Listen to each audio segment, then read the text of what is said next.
like I said, we do have a couple of people who were going to call in with some questions. I did check my email this morning, and I didn't have any questions that we hadn't answered yet. So, and we hope that you did listen to yesterday's show, which was Aramaicisms Part 2.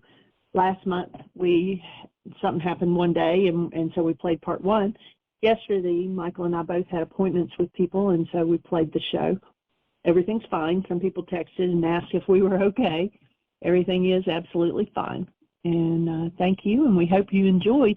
Aramaicisms it was a 4-hour workshop with Michael and Dale Allen Hoffman, and they discussed, the Aramaic meanings of words and tied it in with, the forgiveness process and being love and all of that. So we broke it into 4 different hours so that we can play it on the show 4 different times. And so we hope that you enjoyed that. Giving Michael just a moment to get dialed in, and I hope that I hang on to my internet. Our son's supposed to get us an extender for the internet. I have one computer that is not liking to stay online, and so I'll be right in the middle of recording, and internet goes away. It comes back pretty quickly, but when it's gone, it disconnects me from the recording. So that's why a couple of days I had to actually just copy from Blog Talk and post it over on Podbean. We couldn't stay live because it kept kicking me out. So technical issues with my computer this time, not Blog Talk and not Podbean. So given the opportunities, while I'm waiting on Michael to get in, I'll just announce it's now on the website. Excuse me. If you go to whyagain.org, and either you can click on Schedule, and under Schedule it says Flyers and Intensives, and then from that it'll say Live Event. Or if you're on the home page and you just scroll down to the Events section, you'll also see the live event. And so Michael's going to be in Sarasota, Florida, anybody who is down in that area, on May the 3rd, 4th, and 5th. And so we've got the flyer and the information out there. He'll be doing Why Is This Happening to Me Again on that Friday night. And then he'll be doing all day Saturday, Mind Shifters and Still Point Breathing. And then on Sunday afternoon, he'll be doing Codependence to Interdependence. So you can go to the website and pull that flyer if you know anybody in the Sarasota area, or if you want to take a trip in May down to Florida, you'll be able to catch a live workshop. And Michael has joined us, so I am going to just say welcome, Michael. Thank you, dear Heart. And actually, they'll be able to catch 3 live workshops. Friday, we're going to do Why Is This Happening to Me Again in the evening. Saturday, an all-day workshop, and Friday will be an open free, as when we've always traveled. Our information-oriented workshops are free, and they're free not because we're independently wealthy, but our commitment is to make them available. Whether you got money or not is irrelevant. And at the end of each workshop, those workshops will invite a donation to support us. Saturday is a paid workshop. It'll be all day. When we do process-oriented work, what we've learned over the years is that when you start taking people into their own internal dynamics, if they don't have an investment, it's too easy for them to turn tail and run away, go the other direction, and find somebody to blame. So there is a fee for Saturday. It'll be an all-day workshop from 8 in the morning till sometime around approximately 6 in the evening is usually when that one completes, depending how many people there are and how much processing there is. And the cost for that is $125 for the day. So it's a really reasonable day. You'll actually get some training on facilitating the still point breathing process, as well as training itself on how to do the still point process. And you'll get the experience of doing both facilitating and being facilitated in doing still point breathing. So it's a pretty powerful day. And then on Sunday afternoon, we'll be doing Codependence to Interdependence. I think today, with the dynamics going on in our world and our culture, probably codependence dynamics are one of the most important things to understand.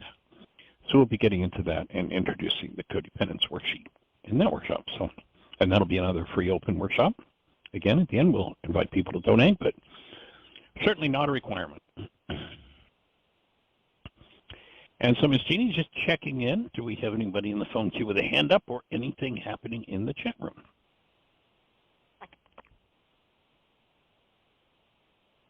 Well, we don't have a hand up. However, Michael had said that he would be calling in. I'm going to turn on his mic. He might be, oh, he just put a hand up. So, okay, Mr. Stater, welcome to the show.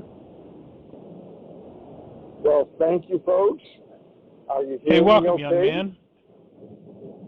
Thank you. You're hearing me. That's good. I hope the road noise isn't overwhelming. Good. Good. So no, nice you're good. You're loud and clear, and I'll keep my voice loud and clear, too. Wonderful. Just like old times, back on the show. There you go. Extending love in your direction for anybody who hasn't been in touch with Michael, and many of you know him through Heartland or through the radio show. Michael's mom just passed recently, and so he's up on the road on his way to a family event. And so, what's on your mind for today, Michael? Yes, thank you for the intentions, Michael. And been wanting to discuss with you for the longest time reality, actuality, and I know that you have touched upon this, and Jeannie on the show, and many times, and I've come to realize after, I think it's, what is it, coming up on 2 years, knowing you all, somewhere around there. Right. My reality is what I am making it in my brain. Is that pretty much this is my background, my prior experiences, that all forms my reality. Right. So reality, to be precise about it, we live in a world of actuality, this energy system in which we live, move, and have our being. And it is, who knows what all is there to be seen. We know that with our senses, we perhaps, it's been estimated, get to experience maybe as much as 1% of what's actually there, in terms of what we call the material world. The scientists are telling us that at least 90% of the actuality, that is the planets, the whole solar systems, everything that at least 95% of it is dark matter. And dark matter, scientists know nothing about, zero. So at least 95% of the universe, science itself is admitting we don't know anything about 95% of it. So if we go back to the Harvard research that we've talked about to lay some groundwork for yourself, and I know this is a repeat for you, but for others who might be listening to the show, if we go back to the Harvard research, probably the most quoted psychological research in human history was done back in the 50s, has never been refuted. And what they came up with was that in a time frame when they had electrodes on someone's head measuring brain cell firings, in a time frame where 10,000 brain cells fire, there would be 10,000 measurable units of electrical activity happening in the brain, and the time frame is about a 25th of a second. The max amount of data that goes into conscious awareness is 9 bits. It's been estimated that in that same time frame, there are perhaps 20 trillion bits, although we really don't have a clue. A reasonable estimate would be that there are perhaps 20 trillion bits in the actuality, in the creation as it actually is. 10,000 brain cells are firing, and in that time frame, the max amount of data that your structure has to produce its perceptual construct is 9 bits, and I have 9 bits. Now, of course, in order for our realities to be different, all I have to do is, utilize a different 9 bits than you in order to produce my construct out of the 20 trillion plus who knows what potentially available. So obviously, oftentimes, our realities are not the same. And most people have mixed the two up, and they think that, well, I see something out there in the world, and I call that actuality, but in truth, you and I, nor has anyone ever seen anything through our eyes. The eye is a one-way device. It is a receiver for information, light information. Our ear receives a different frequency range. And so we receive light energy coming into the eye, and that light energy carries information. And according to the information that it carries, it resonates brain cells in us. 2,000 years ago, Yeshua said in order to understand his teaching, you had to have the eyes to see and the ears to hear. Now, I think we're safe in assuming that pretty much everybody in his audience had what we call physical eyes and ears. What he was saying is, you've got to have the brain cells. So if he's got a particular set of brain cells firing and he uses words to convey that, if those words don't trigger the same brain cells in me as they do in him, then I have no comprehension of his meaning. If I don't have the eyes to see and the ears to hear. I think it was Isaiah that started that idea when he says, those who having eyes do not perceive, and those who having ears do not hear. So they understood that reality was of the mind and that actuality was something different. At least that would be my take. And so if I use a different 9 bits of information, whatever the information coming in, let's just use that single sense, the eye, whatever that information resonates in me, that resonance produces a picture, literally a construct of my mind that we'll call perception, and that construct is painted on the inside of my eyeballs. Now, we've been tricked because it's painted on the inside of our eyeballs that we're looking out there. But the eye is a one-way valve. There is no, it's ludicrous to think that you can see out through the eye when you understand the energy system. We have a TV antenna on the roof of the house. It receives a signal. That signal is carried into the TV, and the TV produces a picture. Similar analogy, we have an antenna called the eye. It brings in information, and we produce a picture.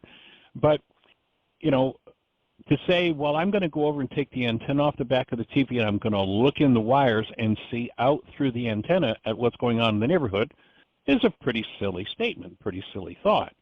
Well, it's no different to say that I'm seeing what's happening in the outer world. I see approximations. I see things that match. People whose realities don't even come close to what's happening in the actuality, we call them crazy. But their minds are showing them pictures that sometimes are not any crazier than yours or mine, especially if we're in any form of hostility or fear, because the mind is using, the mind is using corrupt data in order to produce those realities. There's a powerful section in the Course in Miracles, a lesson, What is the World? And if you like, I'll send you a link. I think you've probably already got it, but if you don't, I'll send you a link to that lesson. I think it's one of the most important and most misunderstood lessons in the Course. But basically what it says is, perception, that is the ability to construct things in our minds and paint them on the inside of our eyeballs. Perception is a skill made up by us to take the place of the actuality, to take the place of what the Creator gave us in creation. So perception in this case would equate the word reality, the constructs of my mind. And so now we have what in the ancient scriptures they called the mind of man. Man being Adamos, red clay. If you were to take the so-called physical body that you have and take it into a laboratory and hand it to them and say, here, break this down and tell me what it's made of, what they tell you is that the base element of your so-called body is what we call carbon. And carbon is an atomic structure that has 6 electrons, 6 protons, and 6 neutrons. You might recognize that number, 666. The mind of man, if you go back in one particular case, Yeshua is talking to Peter, You know, like Peter is the head henchman. I'm going to build everything on this foundation of Peter. And he directly calls Peter Satan. And then when he defines what he means by Satan.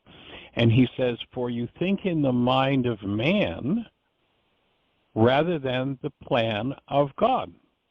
Or what I would substitute the mind that I'm using, and that is the mind that Yeshua used would be called the mind of Christ. So we have the constructs of carbon-based memory. What's stored in your body's mind?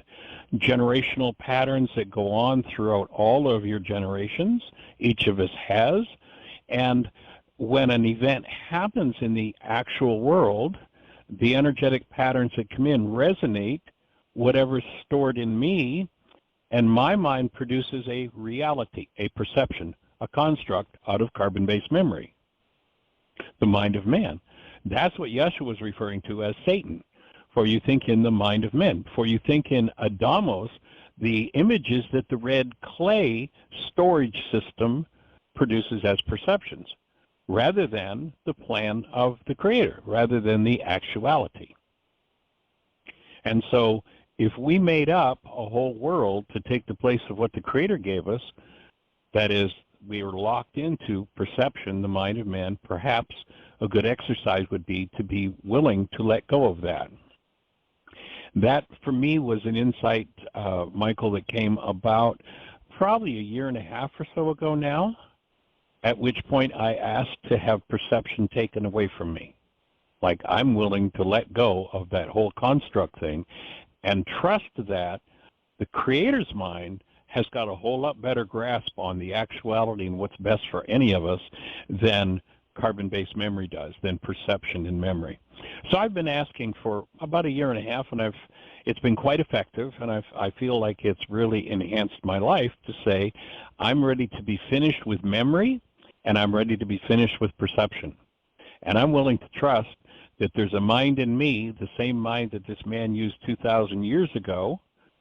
Paul talks about the mind of Christ in you, your hope of glory. Your possibility is that you have the birthright to share in that same mind that Yeshua utilized 2,000 years ago, and it's not the mind of perception, where we enter into the actuality, and we're willing to be instructed by that. And you know, when they said, don't be conformed to this world, don't have your, in essence, don't have your perception conform to this world, you'll notice there are a lot of specialists in the world that make sure every kid's perception is conformed to what the world believes and what the world holds to be true. And most of it's a fraud. You know, I can remember back, probably 10 years ago, they had a quote. They came out and said that, if I remember correctly, the numbers were 85% of the knowledge that was taught on a college level, this is about 10, maybe 15 years ago, 85% of what had been taught today at that time on a college level, they had proven was not true. And so my offering is that anything in your perception or mind that is based in any form of hostility or fear is a construct of carbon-based memory. 666, the Antichrist, it goes against the mind of love in us, and it needs to be forgiven. And then we'll notice that the mind of man has made up a story about forgiveness. And what's the story? If you're in pain, it's somebody else's fault. And so what you do if you're in pain and it's their fault, you just be big about it and you forgive them. You let them off the hook for the pain that's moving in you. Does nothing to change the pain that's moving in you, and totally voids the idea of forgiveness, where forgiveness in Yeshua's terms, in Yeshua's Aramaic language, was how we remove from carbon-based memory those energetic patterns that don't belong there. And you hear the scriptures talking about, you must forgive from your heart the wrongs of your brother, and that's, you know, in my awareness previously had been, that's kind of like a bleeding heart statement. I'm going to forgive I'm going to forgive you because of you are wrong, because of your wrongs. But when you get back to the Aramaic, what you hear is you must remove, because forgiveness is removal, from your carbon-based memory system, your mind of man, those things which you've projected into your brain's image of your brother. You must own those and remove those in order to be free of perception, in order to be free of carbon-based memory. Does that give you a picture of what you were looking for? Is that clarifying, making sense? A little bit more. Do I still have you, Michael? Loud and clear. Okay. I would like to just be sure I understood, I heard correctly. You mentioned just a few moments ago about what was taught in university, and I think the number was 85%. Could you? 85%. This goes back about 15 years ago. Mm-hmm. And they said 85% of what had been taught to date at a university level had been proven false. Wow. That is staggering. Staggering. Okay, appreciate that. Now back to in the more beginning of your explanation, you mentioned about 95% of the universe is dark matter, is what science is telling us. Correct? Right. Yes. Now, that's what it's estimated to be. Yes. Now, would that include what is surrounding us as people on this planet? Or is that just in deep space? No, they're saying throughout the universe, the estimate at this point, and I don't know enough about it to know how they came to this estimate, but from a scientific point of view, they're estimating that about 95% of what exists in the universe, and that would be inside and outside and all around us, as far as the telescopes can see. The latest, this new Webb telescope that's out there is showing us that the universe is an infinite number of times larger than we thought it was based on our previous telescopes and our previous science, an infinite amount larger. And I mean, they've now done away with the Big Bang, because now with this new information, they know that the Big Bang was a false theory. That's amazing. So I mean, the Big Bang, the Big Bang has like been science's Bible for how long? And it's gone now. Quite a while. Quite a while. Quite a while. So I'm putting this in perspective a little bit more. 95% of what is around us is not really defined. We don't have a clue. We don't even have the sensory apparatus to sense it. And yet our brain is only picking up 9 bits of that. Well, our brain is able to utilize, imagine that it's a space. It's like the screen. So measurable units of electrical activity, there are 10,000 brain cells firing off. And out of that, there's room for us to see a construct made of 9 bits of that. And what drives that 9-bit construct is our goals. What selects which 9 bits our mind's going to use at any given moment is our goals. And for me, that is, when you look back 2,000 years ago, which the Greeks didn't have a clue of, what Yeshua's teaching was cancel, forgive, and the word in Aramaic for forgive is shabag, or shabak means to cancel. Cancel the driver for your errant perception, and your errant perception collapses. When it collapses in on its own footprint, and it gives you access to the underlying hidden part of your own mind. So when you cancel a goal that is driving this 9 bits of data to be used, that collapses. And a good image, although it's a nasty image, is, you'll remember, and everybody's familiar with the 9/11 towers, when they went down. What did they do? They fell into their own footprint. Perception inside of us perception in the mind of man falls into its own footprint. Now, maybe that footprint is something that happened to us when we were 2 years old. Maybe it's something that happened to great-granddad. Maybe it's something that happened 20 generations ago, and the event in the world now that is resonating out of our genetic structure, that issue that great-great-great-great-great-great-great-grandpa never was able to resolve, and now it's coming forward as a construct inside of our own minds. So here we are now in rage and grief over an event that, well, you know, just something silly happened. And here I am in rage and grief. Why am I in such rage and grief? I was talking to a gentleman yesterday, and he had a situation happen with his spouse. And she was upset about a particular thing, and it wasn't a big upset, but she verbalized that she didn't like something. And, you know, the way he shared it, we were doing some processing, it was like it wasn't any really big deal, but it was a deal. And he just had a blowout in his reality structure, and he had been abused as a child by his mother, things like being tied to a chair and beaten. And so he's been doing this work for some time, so he figured, well, you know, this has got something to do with mother and being beaten, being abused. And his response to this thing that wasn't that big an event for his wife was, okay, then I'm just going to go out and live in the woods by myself.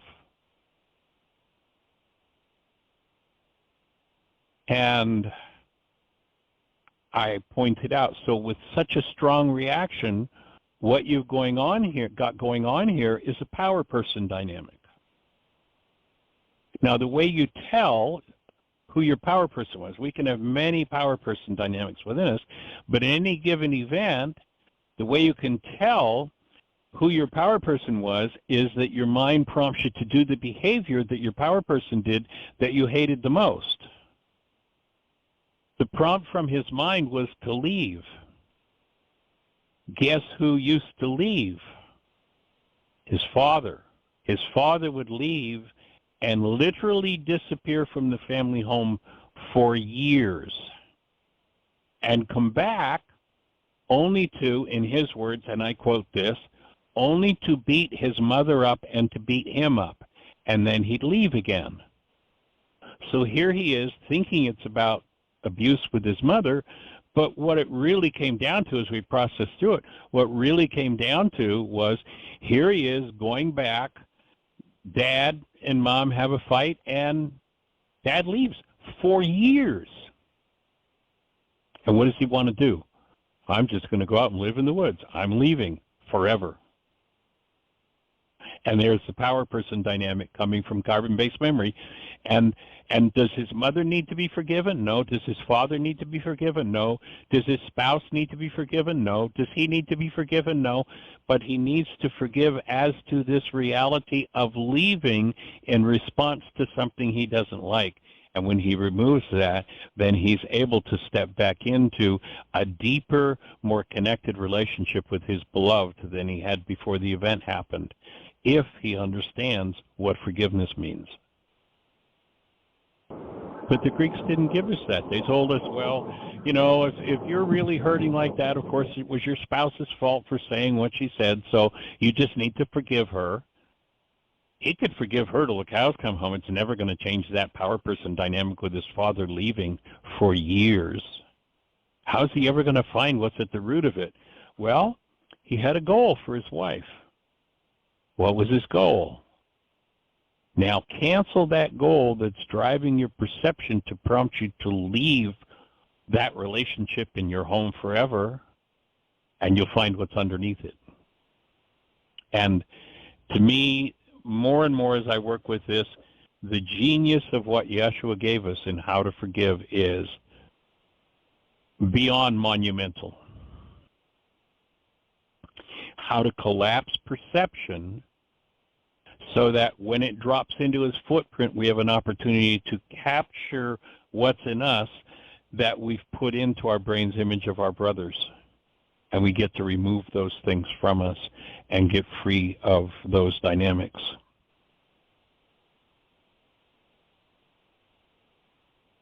So what I suggested was, okay, so now your job will be to get out the power person worksheet and go to work on what that dynamic, the depths of that dynamic with your power person, which in this case was Dad.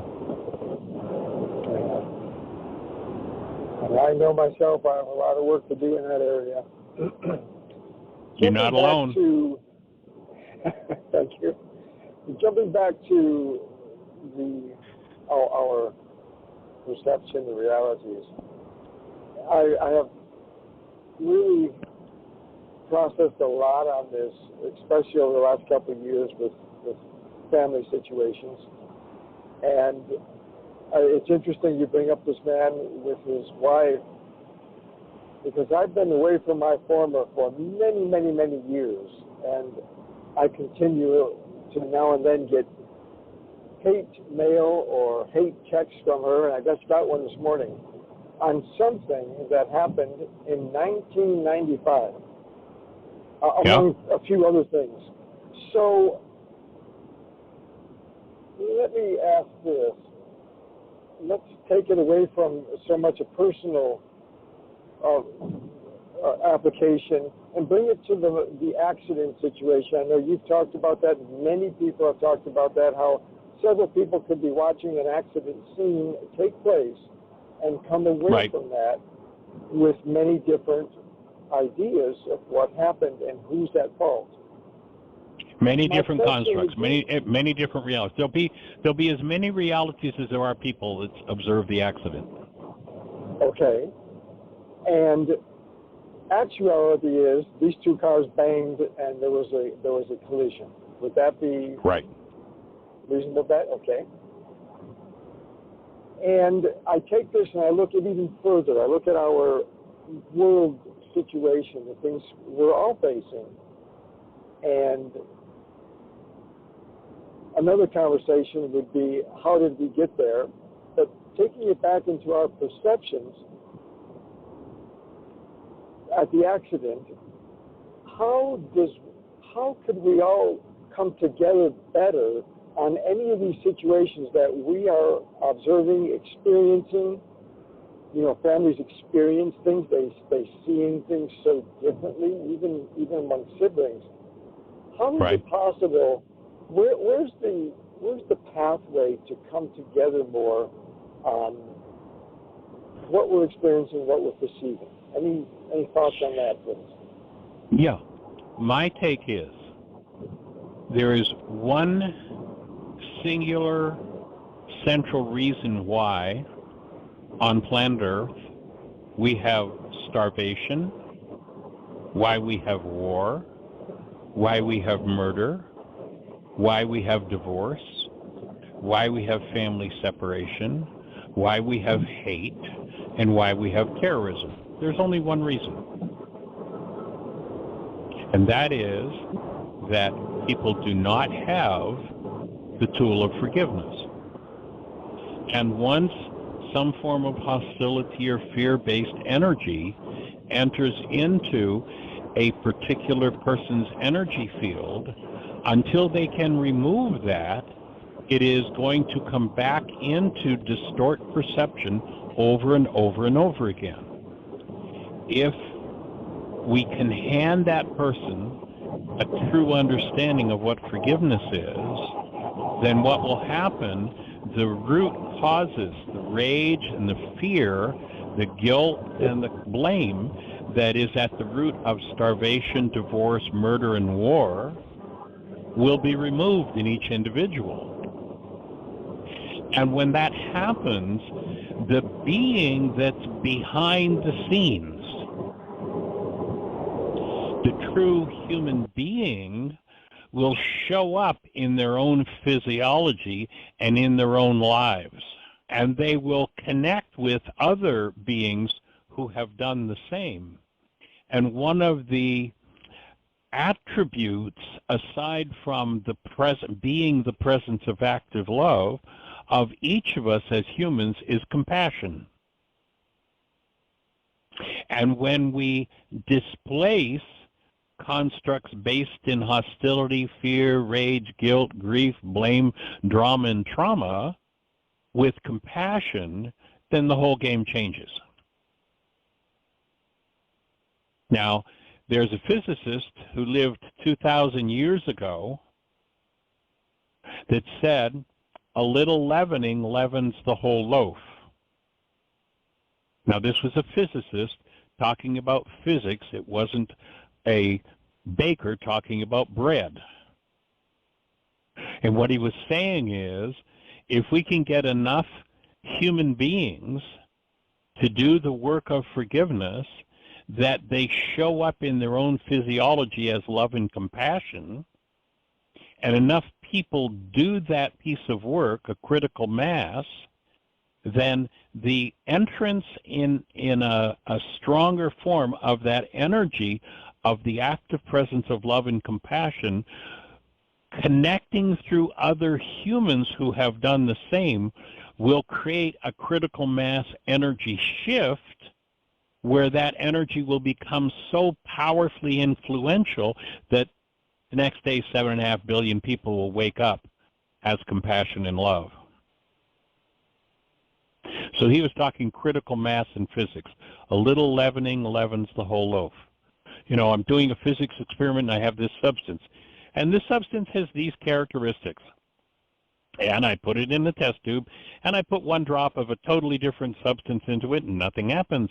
And I put 2 drops, and nothing happens. And I put 3, and I put 10, and I put 100, and I put 1,000 drops in, and nothing has changed in that substance in the test tube. I put drop number 1,001 into the test tube, and the whole structure of the substance in the test tube changes.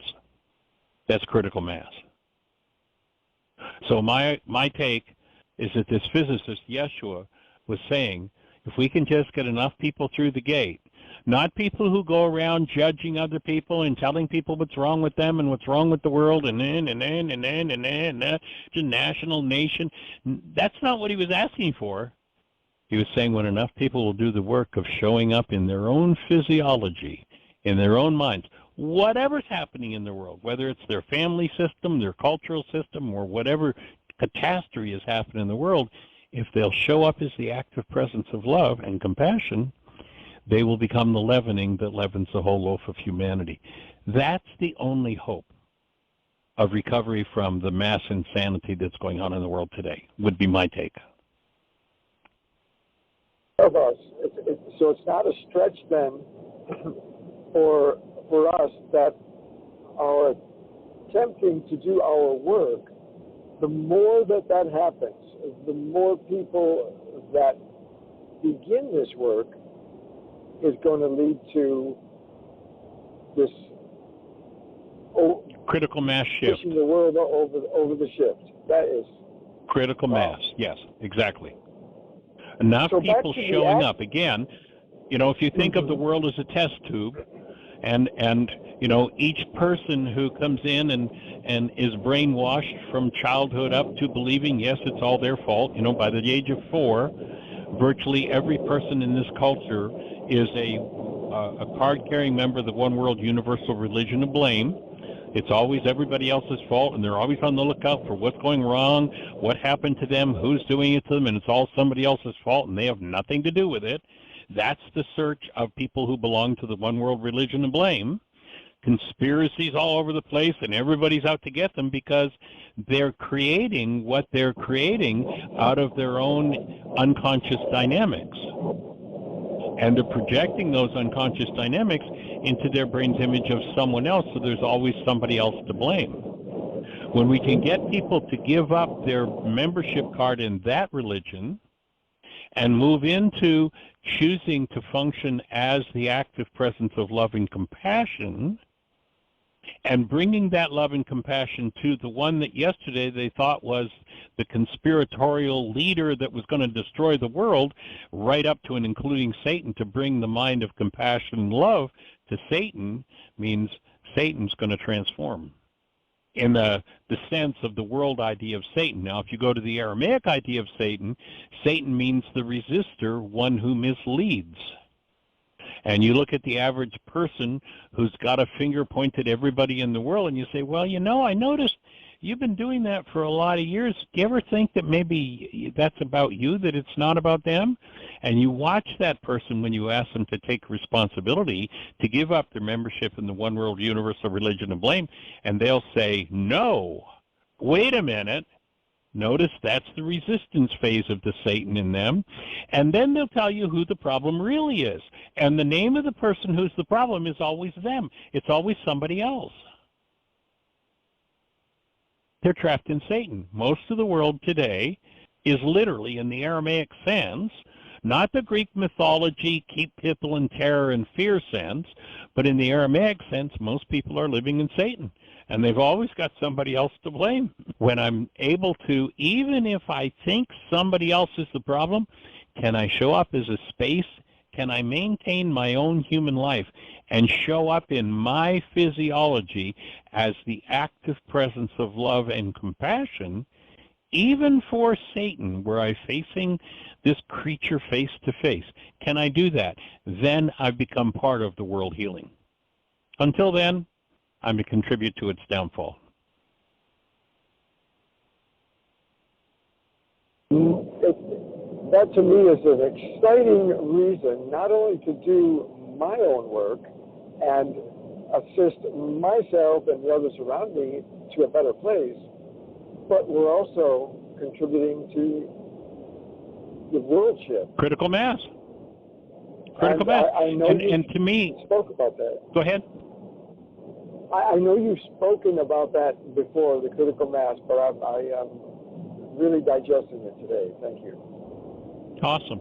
You know, right here at this juncture in our conversation, there's a really powerful example in the ancient scriptures with Yeshua. And there's, he goes into the Garden of Gethsemane, and we're told he sweats blood. Now, as a naturopathic physician, if I saw someone sweating blood and breathing and standing as a space of love, I'd say, wow, now there's a healing crisis. And Yeshua comes out of the Garden of Gethsemane, and there's Peter, his head henchman, and there's the archenemy, the representative Satan, the high priest servant. This is Satan in form in the context of that story.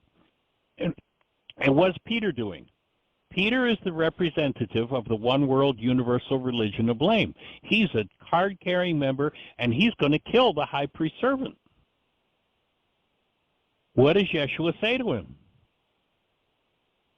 First of all, he gives him a very powerful lesson. If the world could hear this one, the world would change in an instant.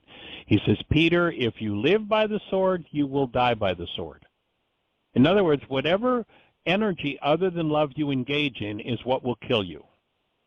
So he gives him that warning, and then he says, get thee behind me, Satan, for thou art an offense to me. For you think in the mind of man. You're in your carbon-based memory. You're in your one world universal card-carrying membership of the world, the religion of blame, and you think the high priest servant is a problem here. Get out of my way. Because you're perceiving not the truth of what I have set up here. You are perceiving out of your own limited carbon-based memory. You're trapped in Satan. And then he turns to the high priest servant who's just been wounded by Peter with the sword. Peter's going for the guy's head, and he just gets an ear. And what does Yeshua do? He does what an actual human being would do when he sees a person who's injured.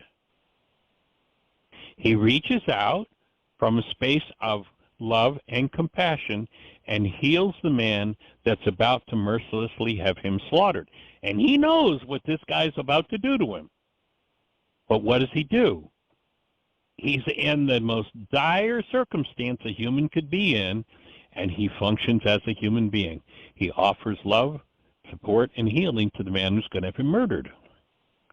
Now, I've had people who've said to me, well, Michael, that's an interesting interpretation, but did you notice that doing that got him dead?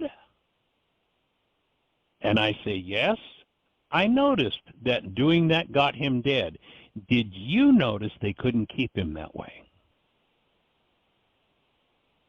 That's what he came to teach us. Now, what did the world mind do? What did Satan's mind do with that?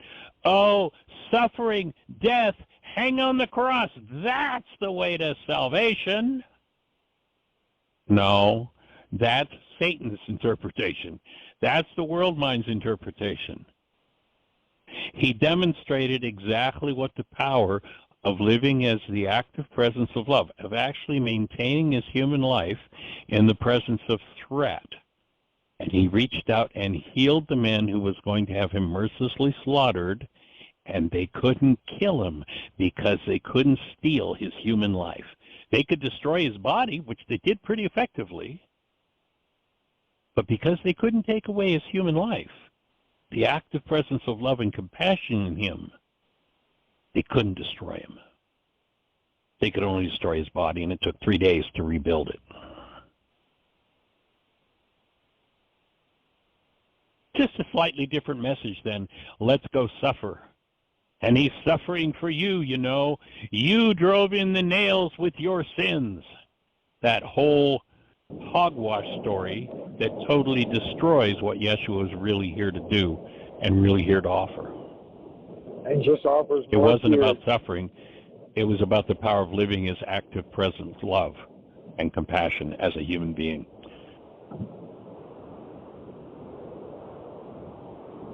It's all it's all that this brings condemnation and fear and further perpetuates the whole world problem. You got it. Yeah. Hey, you get that little kid in a guilt place, you drove in the nails into Jesus' cross, you did it? Well, you got that person in fear for life. Of course, if you read through the scriptures, you hear them say well over 300 times, fear not. Yeshua at least 15 times says, fear not, or a variation on those words, but that basic idea. Right. And yet we have people running around. I mean, we have actual ministers who proclaim to be Christian, and they're saying, fear of God is the beginning of wisdom. I mean, what? Yeah. Surely you jest. But you hear that at every turn. I mean, all over the country. Because totally people are living, and here's a perfect example of the difference between actuality and perception. People are living in a perceptual construct for which they have brain cells. And the fear brainwashing, which the very scriptures that these people proclaim they're here to stand for, the fear brainwashing is so deep that it's perpetuated over and over and over again. He didn't come to teach the power of fear, he came to teach the power of love, of living, and not love as sexual athletics or putting your head on a chopping block and self-sacrifice, but to inform people that their actual human life, and all you have to do to verify that is hold the newborn child. If you tap into the newborn child's essence, you know what human life is. That's what's so precious. That's what needs to be held to regardless of what's happening in the world. And so for most wonderful. people, there's a generational pattern called self that is based in that hostility and fear. And Yeshua said that self has to go. He said, in order for you, being love and compassion, created essence of the Creator, in order for you to live, that self has got to die. That self has got to go. So how do you get rid of that self? There's only one tool to do it with, called forgiveness. And he taught the technology for how to do that. So what is it that I can't show up for and maintain my human life? That's my work. Now, the world mind, carbon-based memory, Adam's mind will say, yeah, that's what, boy, look what they've done. Boy, nobody could show up as love for that. Look what they've done. Look what their problem is. Look what they need. Excuse me, the person pointing the finger is the one who has the work to do. What I can't show up as active present love for is my work. Now, do they have work to do too? Probably, likely, but their work's none of my damn business. If I'm not in my human life, what they're doing, I can't even start to conceive of. Because I'm in my perceptual constructs rather than in the actuality of being a human being.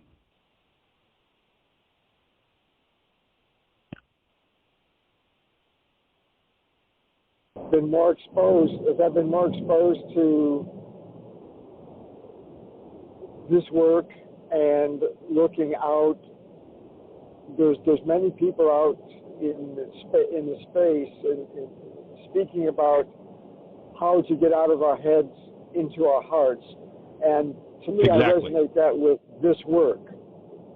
That's it, exactly. Yes.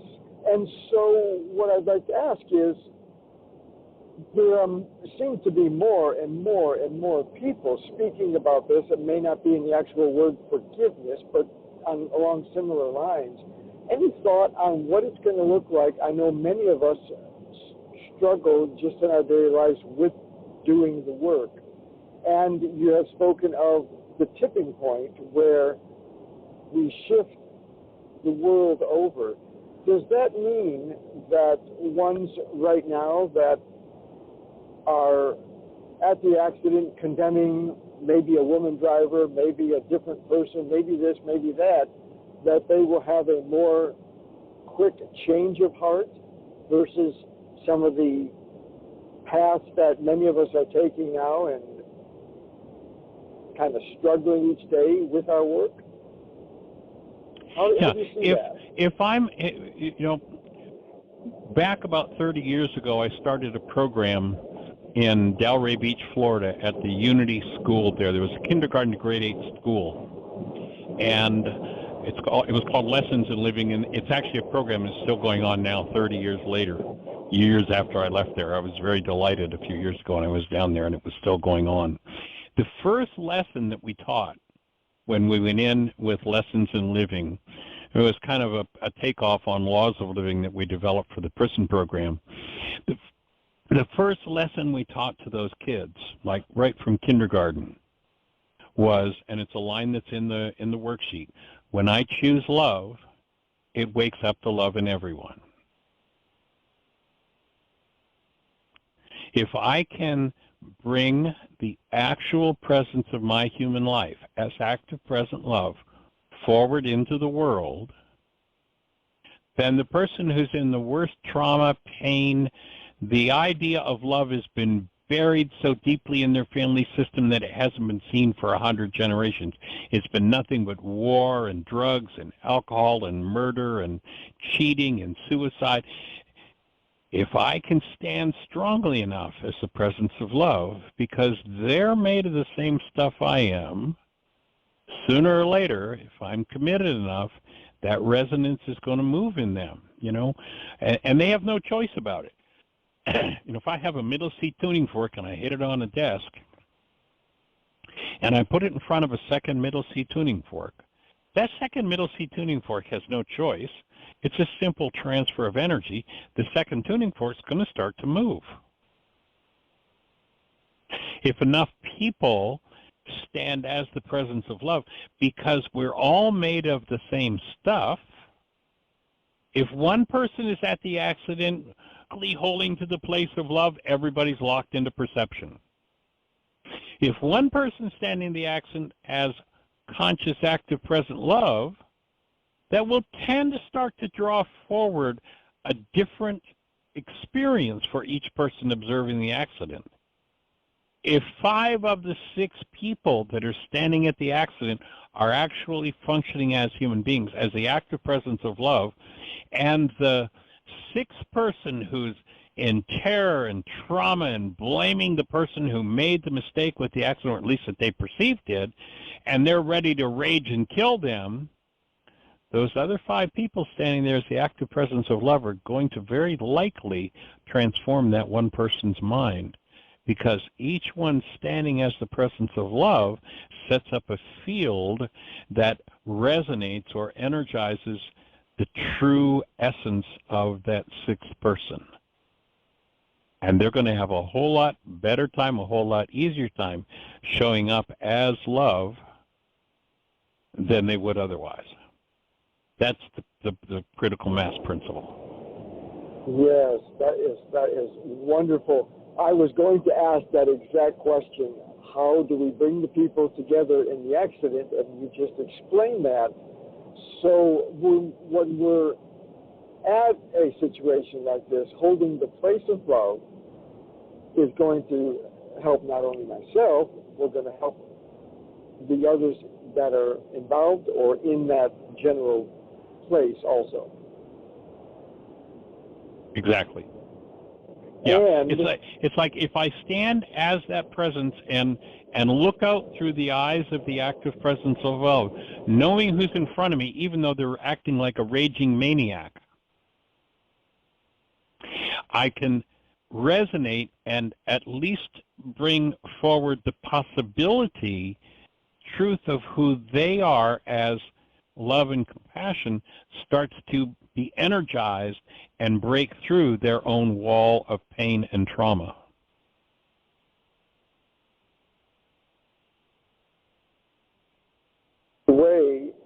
That is the way to bring many together, and in doing so, it's going to help everyone's, quote, reality or perception come closer together to actuality. Precisely. Mm-hmm. That would be it, exactly. Wow. And each one who steps up to the plate, again, it's like our test tube. I put 1 drop of the substance in, nothing happens. I put 2, I put 3, I put 10, I put 100, I put 500, I put 1,000, I put 2,000, I put 3. It wasn't until I got to the 10,000th drop. Boom. The whole content of the test tube changed. Everything was transformed. That's critical mass. That's the leavening that leavens the whole loaf. And that is a beautiful day when that begins to happen. That's a beautiful day. And that's what we're here. That's what I've been working for the last 50 years to put forward into the world and make available. I see we're coming up on the end of the show, and I just want to thank you and Jeannie and folks like Kim and the many others that are out there bringing this message forward for all of us. Well, absolutely holding space, my friend, and we visualize your journey. I understand you're coming into a storm area, being safe, and that you're surrounded in light, and that everything that you need to handle when you get back home is surrounded in the power and the presence of that active love, and that that the light of the Creator surrounds you, the actual presence of the love of the Creator enfolds you, the power of the Creator protects you, and that presence watches over you. Most gracious, much appreciation to you, and so grateful for this time and your wonderful intentions, Michael. And Jeannie? All right, my friend, we're breathing with you and accompanying you on your journey there. Thank you once again, and much appreciation. We'll be in touch. All right, take care. Lots of love and blessings. Thank you, everybody, for joining us. Delight to have you with us, and we hold the space. You create the